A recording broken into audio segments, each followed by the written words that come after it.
Hello and welcome to Onfido and Entrust's annual fraud report webinar. Um, we tend to do this every year, and this is the webinar that is associated with our annual fraud report. You can pick up the fraud report free of charge either at entrust.com or onfido.com. So either of those two websites, if you look for the identity fraud report, you should be able to find the very latest version of that free of charge. So today's webinar, we're going to look at fraud in the age of AI, the good, the bad, and the preventative. I'm Simon Horswell. I am the Senior Fraud Specialist in Trust's Fraud Lab team. And I'm joined today by Virginia. Hi everyone, lovely to be here. I'm Virginia. I'm a product manager within the biometrics here at Entrust. And joining us as well, by special thanks to the American Bankers Association, we are very privileged to have with us Jim. Yes, hi, I'm Jim. Thanks for having me, Simon. Really appreciate it. But I'm the Vice President of Fraud Mitigation at the ABA. We're very lucky to have Jim with us today. He brings a lot of expertise and experience, and we'll be tapping into that in a bit. So the first thing we need to understand is that the fraud landscape is changing. I think we can all point to some of the biggest catalyst being COVID and lockdown, and how that really changed how we interact with business and how we interact online. We picked out a couple of key headlines here over the last year or so, just to highlight some of the issues and the way that that landscape is changing. So in November, just gone, FinCEN issued an alert to all of the US banks about the threat of AI deepfake fraud. This is something that on Fido and Entrust we've been talking about quite a lot, certainly for the last 12 months, if not prior to that. Deloitte, another example here. Deloitte Center for Financial Services expects losses from synthetic identity to reach over 23 billion by 23 billion US dollars, I should say, by 2030. And Cybersecurity Ventures predicts that the cost of cybercrime is projected to hit an annual 10.5 trillion by 2025.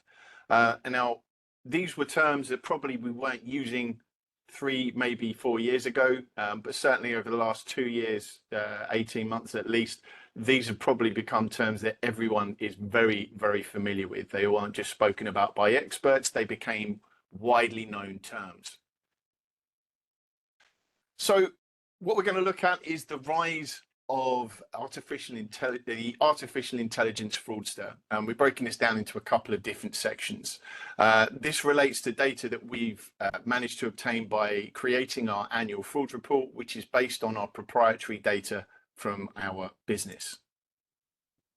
So artificial intelligence is creating more opportunities for fraudsters, and we've broken this down into 3 main headlines. The first thing is that there is much easier access to a number of AI tools than there has ever been. A lot of these are free. There are some subscription models out there, but generally speaking, a lot of the tooling that helps to scale up and perform at great speed a lot of different tasks has now become very easy to access to anyone. This then leads on to the next problem, that fraudsters, as we've seen quite a lot over the last 18 months, fraudsters are sharing what they know. We've seen this through social media. We've seen the sharing of methodologies, people selling what they know, or just simply giving it away for free in instructional videos. We've also seen the rise of a lot of platforms that group these types of tools together to make it even easier for people to take their first steps into committing online fraud. So what we've called fraud as a service.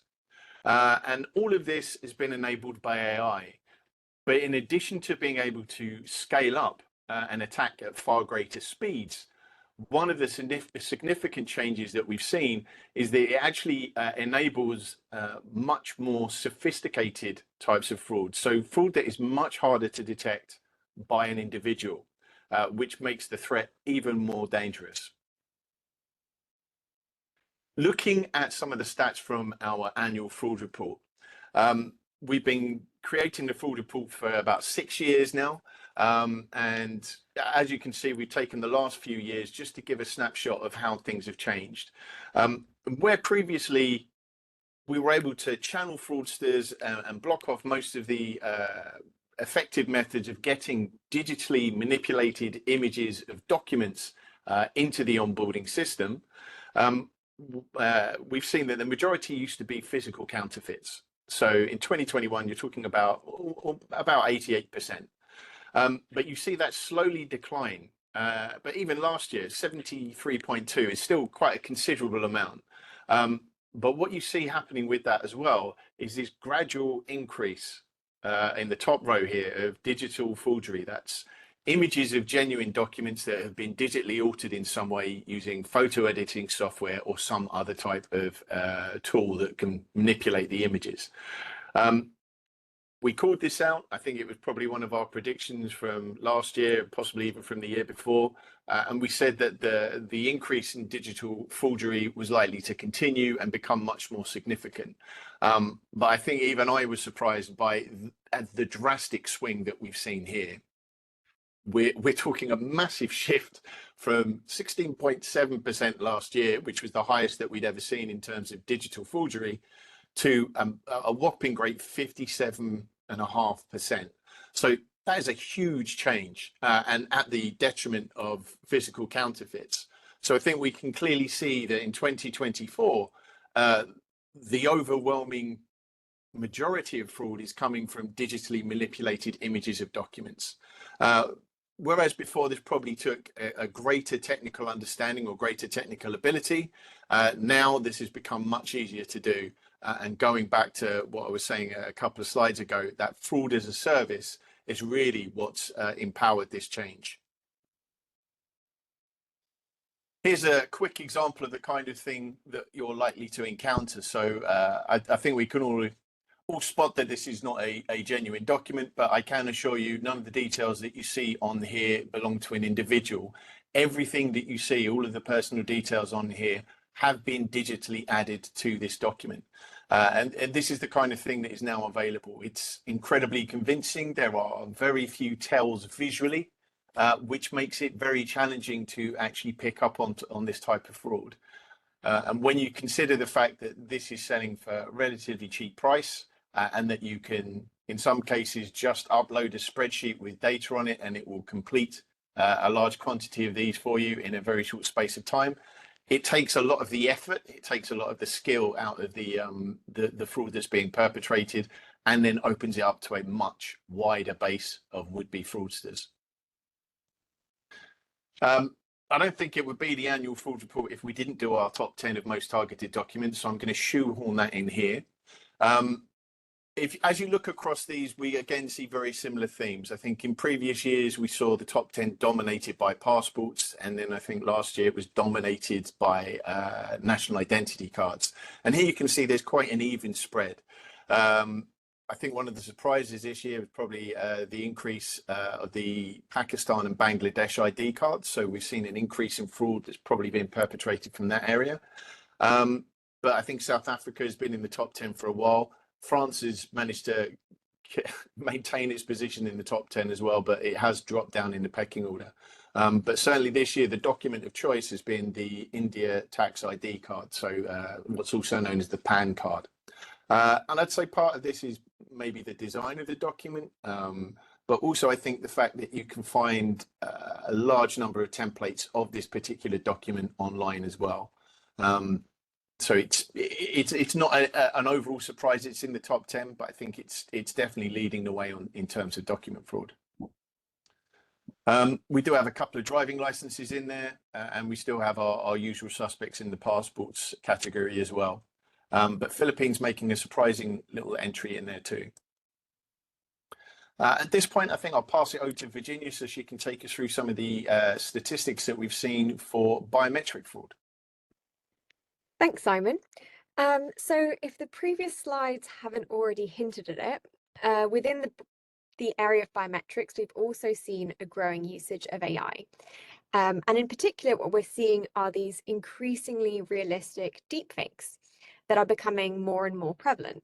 And our fraud report, which you'll see one of our latest stats here, shows that on average at the moment, what we're seeing is one deepfake attempt every 5 minutes. And what's crazy is like this frequency comes down to simply the fact that nowadays more and more softwares and tools are becoming readily available to fraudsters. And so deepfake generation nowadays becomes, quite a simple task. And in the past couple of years, we've really seen a distinct evolution in this quality. And, initially when we first started to see fakes, and we actually used to call them cheap fakes, we were seeing things such as low quality, photoshopped, sort of cut and paste looking like selfies where the faces had been swapped. Whereas nowadays, fast forward to 2025, what we're seeing are very high quality deepfake videos being introduced into our biometric verification systems that we're having to deal with. And so if on the next slide, what I'll show is what the types of deepfakes are that we're seeing. And there are different types. So on the slide here, what you're seeing is one way in which fraudsters will generate deepfakes is through just complete generation. So there are random face generators out there which will take just a few characteristic inputs and return a completely synthetic identity, and that's both faces and videos. Moving on to sort of face swaps, and this is what we actually see most prevalent in our production data. So this is what fraudsters are mainly using to actually attack our systems. And what fraudsters do is that they will use these face swapping deepfake generation softwares where they will take a target image of the person that they're trying to impersonate, usually from internet, social media. All they need is access to a static image, and face swap that face onto their own, and suddenly they have a new identity. And sort of more recently, what we're seeing are these animated selfies. And I think you can also play this video, Simon. I apologize. Yep, there we go. So what's happening here is that what fraudsters are trying to do is they have access to a static image, and what they'll do is they'll use tools to actually animate the selfie to give it the appearance of a live-like video, and give it elements of motion. And so these are sort of the types of deepfakes that we've seen within our data. But on top of the increasing quality of deepfakes, we're also seeing an increase in the sophistication in which they're actually introduced to systems. And historically, those within biometrics industry will know that the greatest threat we've had have been presentation attacks. And presentation attacks are things like photos and videos of screens, photos of a printed out picture, a cutout 2D mask out of paper. And although these continue to be prevalent, because as you can imagine, they are very accessible, all you need, in most cases, a printer or a phone to be able to replicate these attacks. When it comes to deepfakes, it's slightly different. Fraudsters will actually use more sophisticated methods to actually introduce these attacks into a biometric system. And what they'll use is they'll pair this with methods called injection attacks. And this is where, the intent isn't actually to present the deepfake to the screen, it's actually to bypass the capture experience itself. So this next slide is just showing the kinds of deepfakes, the kinds of injection attacks that we're seeing. And one of the less common types of injection attacks that exists, and we should still be aware of, because I say it is less common, but obviously fraudsters are constantly, changing and pivoting on their strategies. So it is worth pointing out that network injections are possible, and they're a bit more tech savvy and involve sort of manipulating the code itself, and it's about essentially replacing any data that is being sent from a device that has captured an image, and in between that and where it's being received. So, for example, our system, the fraudster is actually able to intercept that data and replace it with something fraudulent. But actually, what we are seeing right now, and the main way that fraudsters are actually leveraging injection attacks, is these methods called camera injection attacks. And so they'll use these virtual camera softwares that allow them to actually manipulate the cameras on the device. And so you are replacing that hardware camera with this virtual camera. And so what this allows for fraudsters is they are basically able to stream through any source video of their choice. And so they're bypassing the entire capture experience completely, because they're putting just some, a completely different stream through the camera. But at the end of the day, fraudsters are constantly trying to find ways, to bypass the system. And although this fraud is getting more sophisticated, on the other hand, what we're also seeing is that the alternative to synthetic fraud generation is actually fraudsters going out and persuading genuine humans to actually take part, for example, in an IDV flow. And so this is one of the growing threats in the industry. I mean, what's better than putting a real person in front of a biometric verification system? But I'll let sort of Jim dive into this very interesting and evolving era of social engineering. Old school scams, that's perfect for me. But perfect segue there. I like how you talked about the latest and greatest technologies and advancements coming and so forth. It's impressive what's out there at the fingertips of the fraudsters. But then at the end of the day, you brought it back to the person, right? Technology to the criminals is like technology to us in the banks. It's a part of a process. You need technology, processes, and people to succeed. And that's what the criminal element has at their fingertips, right? Not too long ago, you had to have like special technological skill sets to carry out online banking fraud, right? Back in the early 2000s. Yeah. And also back then at the street level, if let's just talk about counterfeit documents to open up a bank account, to money mule money, for example. You needed an art. Not anybody could counterfeit a document, and not every document would pass through the onboarding process. But today, all that's packaged up really in one central hub or on the superhighway, right on the internet. You can make this connection any place. If you go to the next slide, we'll talk about that. The criminals have at their access naturally the deep dark market. That's still running strong. That's a good place where they're able to parse data, uh, post for sale data, and really control the environment. But also, that's where a lot of this fraud as a service is easy to sell from end to end. You can purchase a fraud from end to end nowadays online. But what the fraudsters have become really masterful at is leveraging open source technology, just open technology, your communication channels. For example, they might make contact with a victim in a scam or a money mule, unwitting money mule on Facebook, and then they'll move them to a protected chat line, Telegram. I know Telegram is supposedly not so safe for criminals anymore, but there's still a lot of criminal conduct going on Telegram. We'll just use that private channel, chat channel as an example. Move them to Telegram, and then that's where they start to facilitate the real conversations and how to carry out the crimes.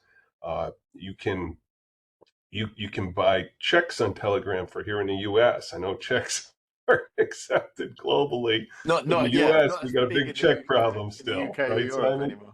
Yeah, exactly. It's not so much a thing in the UK. So anyways, you can buy almost anything you need to carry out a fraud online. And just think about the P2P payments. There's opportunities for social engineering, for example, if you want to jump to the next slide, Simon. So social engineering, was really, really popular back when I started my law enforcement career back in the 90s, right? And then they got away from social engineering a little bit because they were using these advanced technical skills.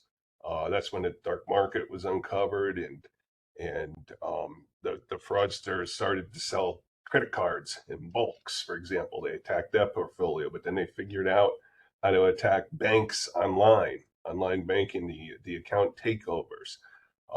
Banks got smarter and eventually shut those avenues down through good technology that challenges the bad guys. So what the bad guys did is they resorted to social engineering. You take the peer-to-peer, like Zelle fraud, for example. When that was what it was at its high here in the U.S., a lot of it was conducted through social engineering.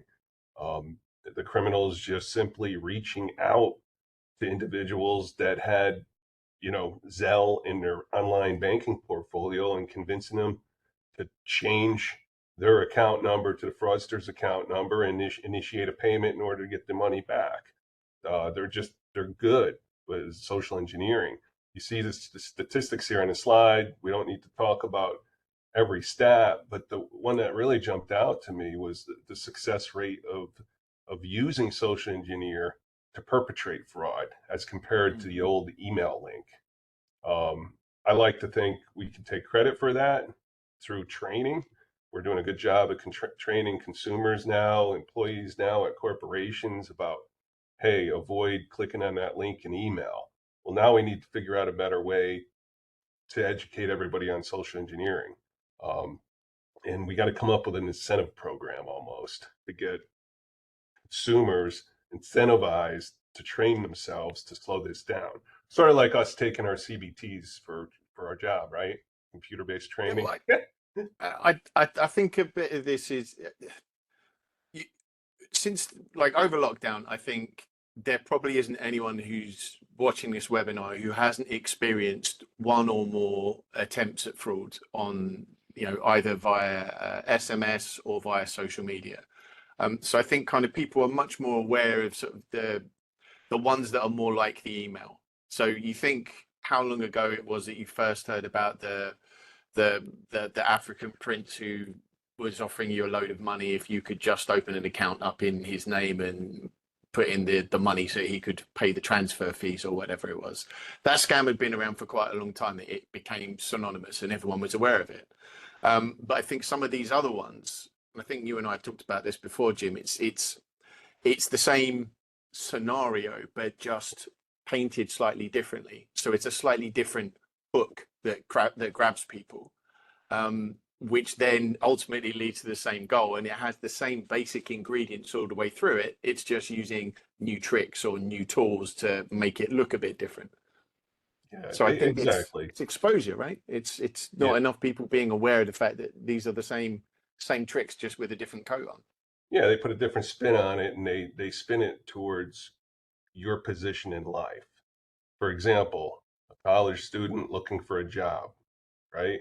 Now the hot scam is the job offer scams. The fraudster hooks you in, pretends to be a professor, offers you a position, you agree to it, you open a bank account, you deposit money into that bank account, and then they convince you to buy them a new computer and send it to a certain shipping address with that money, and we'll reimburse you immediately, right?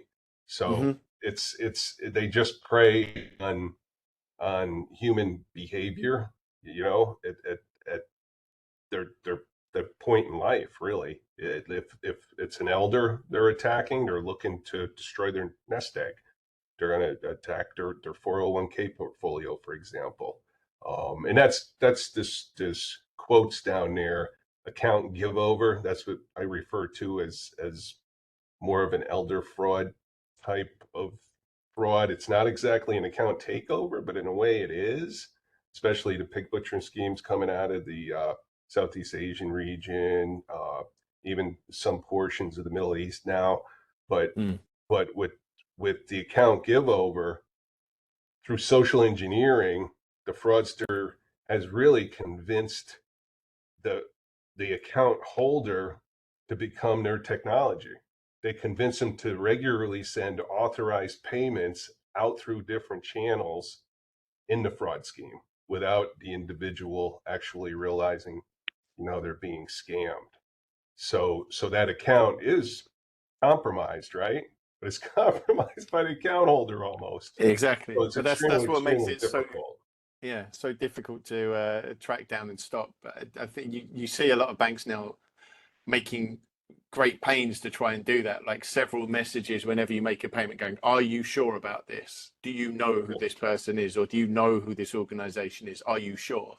But short of that, there's not, it's very difficult for them to do much more than that. Yeah, and the trouble here is this fraud is happening outside the bank walls, right? Mm. All the social engineering is occurring outside the walls of the bank. The bank's looking at it through their technology, surveillance, monitoring, etc., as an authorized payment. They don't know it's a bad payment until the customer complains. They might alert on the frequency of money being removed from an account and moved to another account. But sometimes you can't convince the customer that they're being defrauded, and it's really scary. And they're using different mechanisms. It's not like they're going to say wire $1 million to bank B. They're going to split that $1 million up over a 6-7 month period. They might have them withdraw $10,000 and find an ATM Bitcoin machine and send that $10,000 to that wallet that the scammer owns. So there's just so many different avenues to move money today quickly. Mm. And there's so many different angles that the fraudsters can use to convince an account holder or a consumer to send them money. It's become extremely difficult for banks to identify that conduct, because it is, like I said, occurring outside the walls. Yeah. And then, just if you want to skip ahead real quick, we'll talk. Well, I was going to say that brings us on to this one, I think, which is quite interesting. So, it taking place outside the walls kind of leads us nicely into money mules, which Yep. it's a phrase I'm sure most people are familiar with at this point. Yeah, fraud as a service, right? It's you can buy, like I said, you can buy a compromised financial instrument, for example, and then the fraudsters will also put you in touch with somebody that can physically deposit that instrument into a bank for you, or they might have an account that they have opened for you to deposit that money into, which we refer to as money mules. Somebody that's really just moving illicit proceeds from point A to point Z, but it goes through their bank at point B. A typical money mule operation in a financial crimes usually takes about 5 different compromised accounts, 5 different money mules. So think about that. For every one financial crime going through the bank, you have 5 mule accounts. That's a lot of mules out there, right? Yeah, well, I think this is kind of plays back to what we see at the onboarding process is exactly that sort of fraudsters creating or attempting to create, I should say, a number of false accounts at scale, because it's, cast your net out as wide as possible and hopefully you'll catch something, I guess. But trying to create all these fake accounts using deepfakes, using digitally altered documents, sometimes using unaltered documents and just injecting them as genuines to try and facilitate all of these sleeper accounts or muling accounts. Exactly. That's where we have to put more of our focus, is back on onboarding customers, account maintenance. Once you bring a customer on board, you have to continue to monitor the life cycle of that account and ensure, they call it the enhanced due diligence, right? You have to ensure that that customer is conducting their banking business as expected, or it meets their profile. How much money I move as an individual is a lot different than somebody that owns a small business, for example. So the accounts are naturally monitored differently. But that's the point where I think we can do a little better, is really monitoring the actual traffic accounts themselves. Yeah. And Just wanted to bring you into this one as well. So ITRC, who are the ITRC? Identity Theft Resource Center. It's a nonprofit organization here in the United States where they monitor. They started monitoring like identity theft cases relating to data breaches back in the early 2000s, I'd say. They do a real good job of keeping up with the latest and greatest statistics. So it's a good source if you're Mm. looking for a source to like advance a program or something inside your bank, and you're looking to benchmark or see where all the activity really is. But naturally, it's all about reporting, and their statistics are as good as people report, right? But they do a really good job of producing valid stats, if you would. I find them pretty accurate. But it was interesting because I've always said, hey, look, ATOs eventually are going to be trumped by, account opening fraud. And I was at a fraud summit and saw this stat from the ITRC, so it was perfect. They're actually seeing through their statistics a drop in account takeovers and more account opening. Why? Because the fraudsters have access to so much identifiable information that they feel that they get more out of opening an account than they do out of attempting the account takeovers. Like I said, the account takeovers have a short lifespan now Mm. because of It's much easier if you own the account from the beginning, because yeah, then you have complete control over it. You're not trying to wrestle it back from the genuine holder, for example. well said, exactly. And it plays well with the money mule schemes, Mm. right? Like you tend to learn how banks monitor your account, and what triggers a conversation with the fraud department. So Yep. if you have actual control of an account, you can extend the life of that. But then also, you could also establish the reputation of that account in the bank, and eventually, you're offered Exactly. credit, or you can open a credit card and open up an auto loan. Apparently, here in the U.S., auto loans are now being attacked pretty heavily by synthetic identities.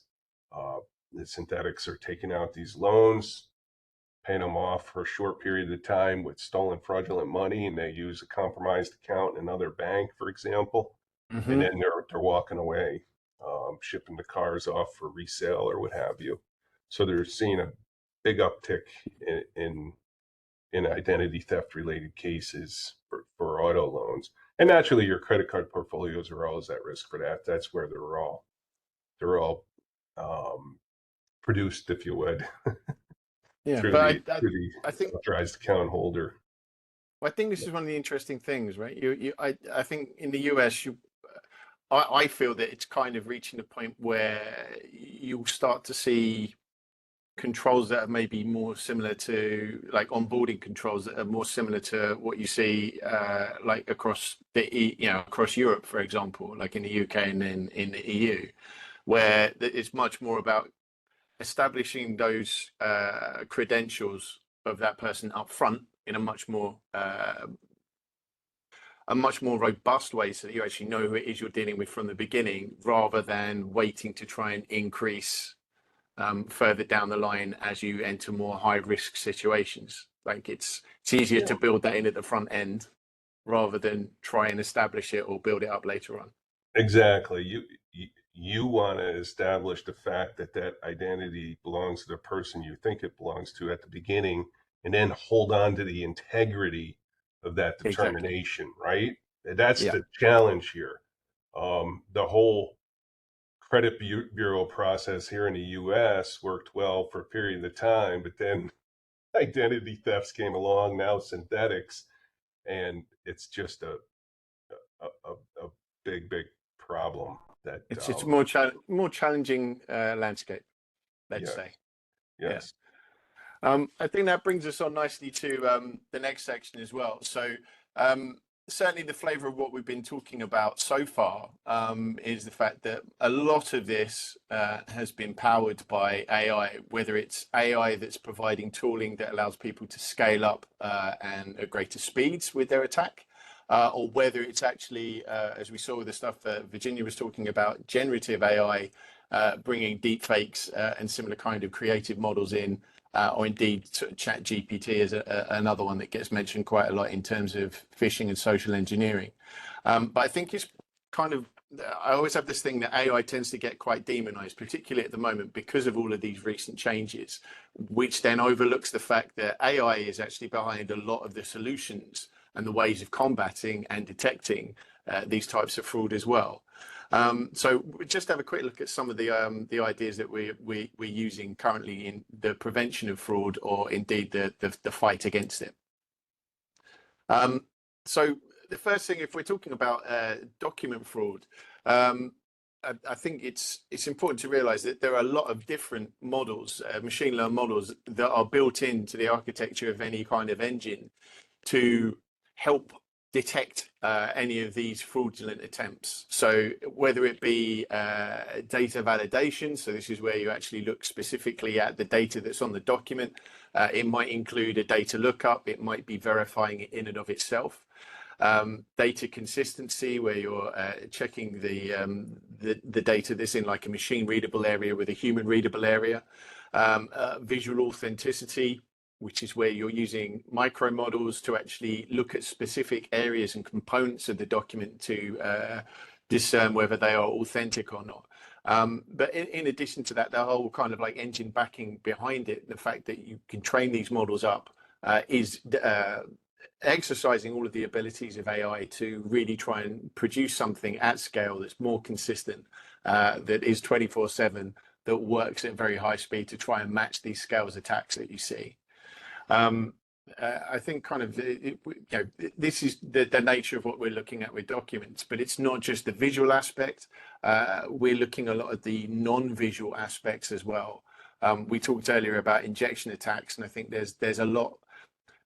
I think we're at the point now where the visible aspects become so realistic that it's going to be impossible for a human being to discern some of the differences, which is why we focus much more on the non-visual aspects of it to tease out the key signals that are harder to manipulate and that certainly generally difficult for a human being to pick up. But I think that brings us on nicely to biometrics as well. Yeah, so I mean, some people may remember our statistic from last year's fraud report, where we quoted that the number of deepfakes had increased by 3,000% between 2022 and 2023. And this is sort of showing how the volumes have since, fluctuated throughout the past year as well. But, the great thing about this graph is that it also shows the real power of biometrics. And as Simon said, as the technology gets better on the fraudster side, it's also getting better on our side. And so the tactics for actually detecting these deepfakes are getting better. And so what we also observe is actually a dip in the number of attacks that we've received within our data in the past year.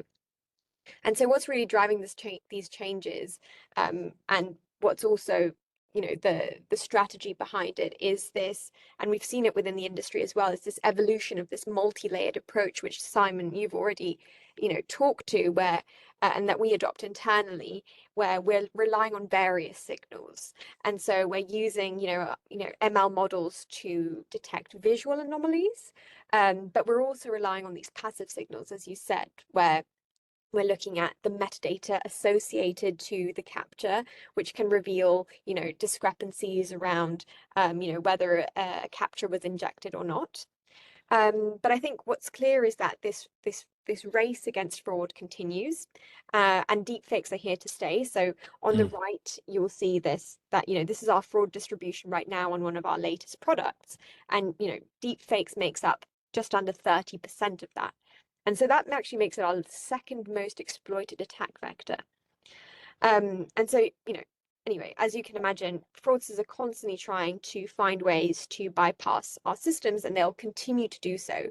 And so that is still, going to grow and become, that's going to still, it's going to be an increasing challenge for us to continue to stay ahead of them, which is why, I think intelligence sharing within the industry will also become very important for detection, for improving detection. And so I think, Jim, I was going to say another beautiful segue from Virginia takes us on to our next slide about intel sharing. I know you were going to talk to this, so keen to hear your thoughts. Thank you. Yeah. Thank you, Virginia. industry has to start sharing better, right? We talked about fraud as a service, Gen AI beating us pretty bad today. And it, but what the fraudsters are doing, or the criminal element, they're information sharing better through the example I gave, right? They'll use open social media, or they'll use private chats, or they'll use the deep dark market, but they're information sharing. The fraudsters know what works at what bank and what doesn't work at other banks.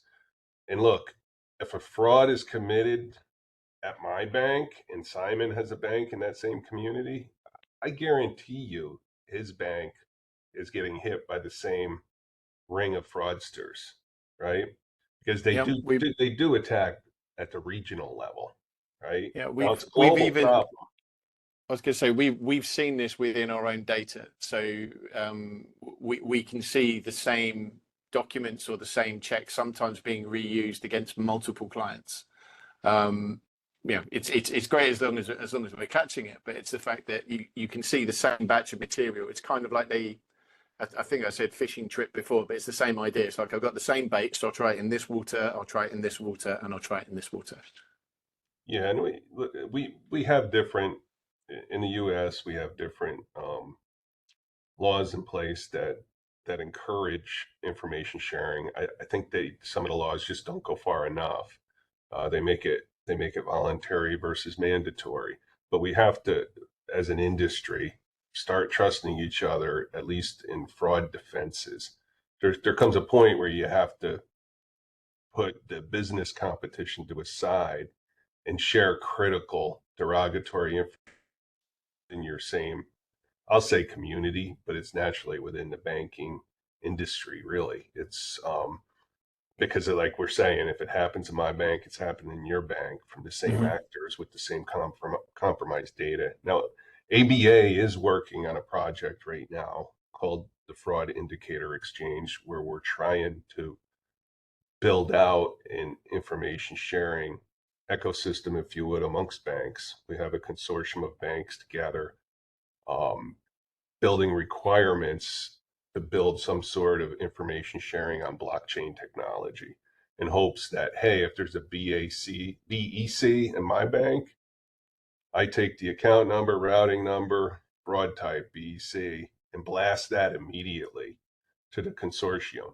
Every bank receives that information. Hopefully, the bank that the account is compromised account is sitting in as part of that consortium so that they can look at that and say, oh my God, this is an ATO, or this is a synthetic mule account Jim was talking about, right? And shut it down.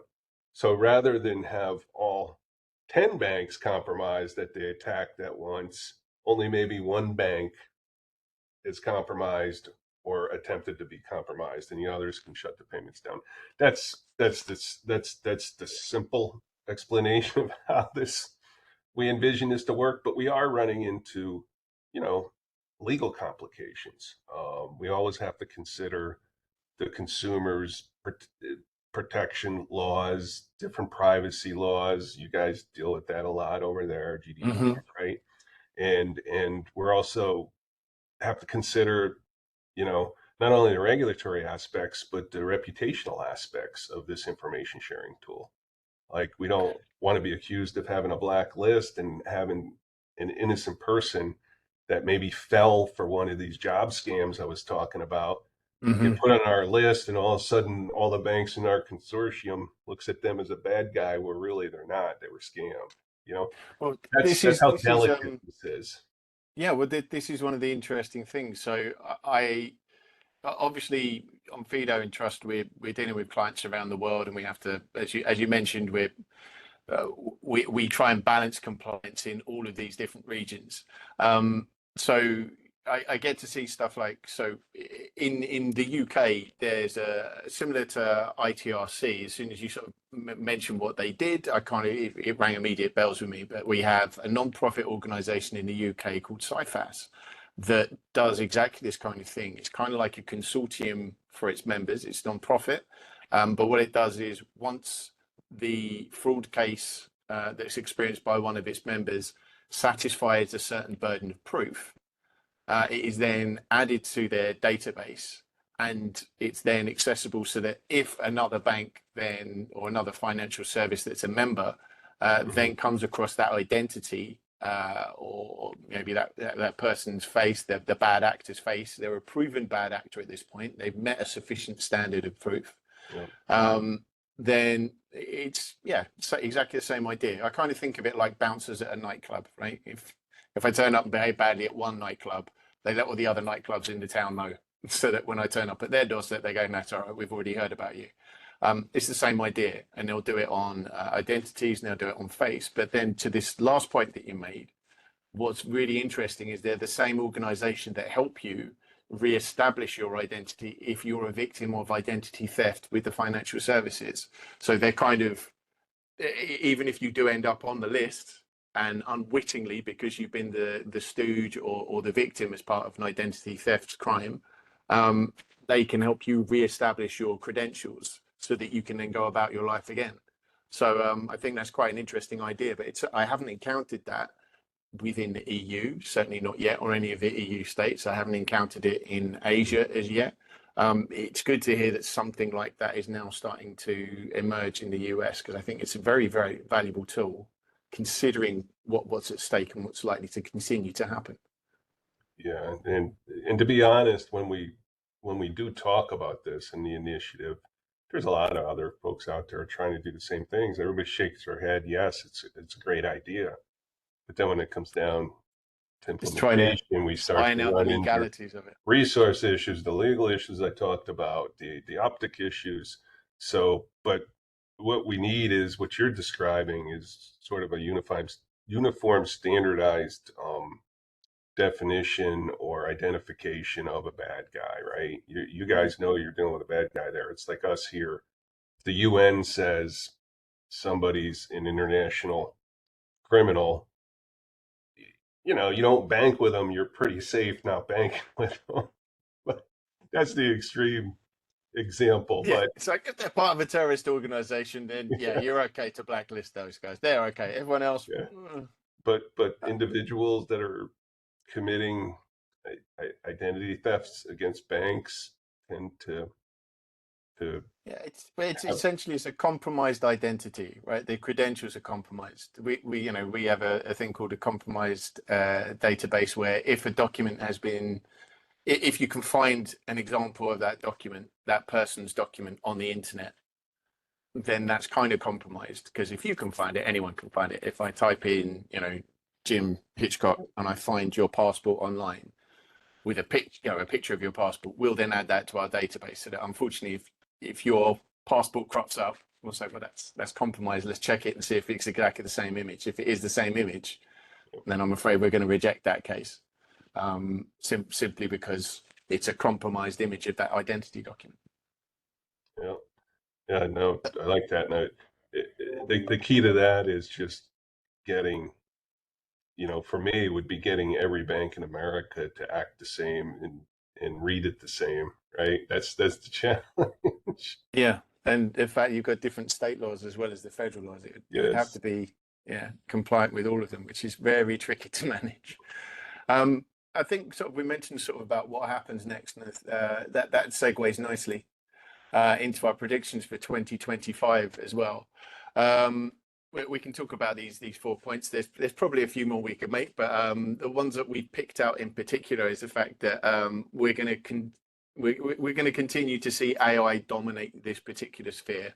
The trend that we've seen in terms of digitally manipulated images of documents, in terms of deepfakes, digitally manipulating the biometrics, the use of synthetic identities, the social engineering through scams. I think it's a fairly safe bet that AI is going to continue to dominate the fraud landscape as we move into 2025 and beyond. But I think the other point that we have as well is you already start to see this happen. We're certainly seeing it across Europe. We're seeing it in the individual contributors there. You're going to see it in more and more countries. I think in the US now, we talked about this before, the fact it seemed more certain with the the current administration with the next administration, it's a little bit unsure which way they're going to jump in particular on this one. But more and more regulation to kind of protect individuals or govern the way that AI is used or govern the way that it's implemented. And I think it's going to be very interesting to see how these regulations pan out, how accurate they are, how up to date they are, and how they keep them up to date as well. But the third point that we've got down here as well is the fact that we have EID projects that are cropping up all over the world, various different states in the US, more popular in some countries than others. But certainly I think the majority of countries at this point are mooting some kind of EID. And then along with that, some kind of digital wallet, at least for one document, if not some larger all-encompassing project that takes in several elements of your identity. I think this has been talked about for quite a while. I think 2025 is where we could see this really start to get pushed a lot further and see some more substantial ground made. But then, of course, as we've said before, when you have the increase in technology, then you go back to your basics. And I think it's, we're certainly expecting an increase or a surge in social engineering scams to the onboarding process. That's where you're going to see a lot of this stuff happening. If I need to establish my credentials to have a digital identity, to have a digital wallet, then it's that verification process at the beginning where I'm going to see more and more of these different scams being employed, to try and come up with the most effective way to create this digital identity that probably I don't rightfully own, but now I can manipulate and use to my advantage. Yeah, you say it well, Simon. Basics matter, right? The fraudsters, they always go back to basics. No matter how advanced the technology is that they're using to perpetrate a crime, they do resort back to basics at some point, usually compromise point. So we need to get back to basics, really. We need to not get too far ahead of ourselves, right? Yeah, but I think it's don't get too infatuated with the technological breakthroughs to the extent that you forget the basics. The technical tools you need to employ and continue to employ are valuable, but that doesn't mean that it's at the expense of doing the basics.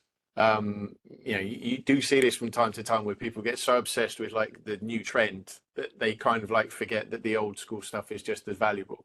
And I think it's you need to make sure all of your defenses are in place and active and well, because the one that you lower is the one that the fraudsters will exploit. I've said it before, I'll continue to say it. I think of fraud as a lot like water. Right? It will always look for the leakiest point, the easiest way in. It will always find a way around.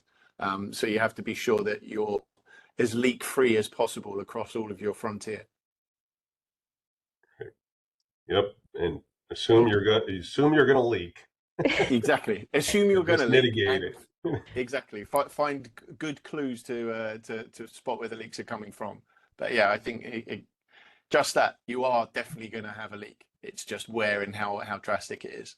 And I would add to that, make sure that you partner with the right plumber. I like that. Wonderful analogy. Yes.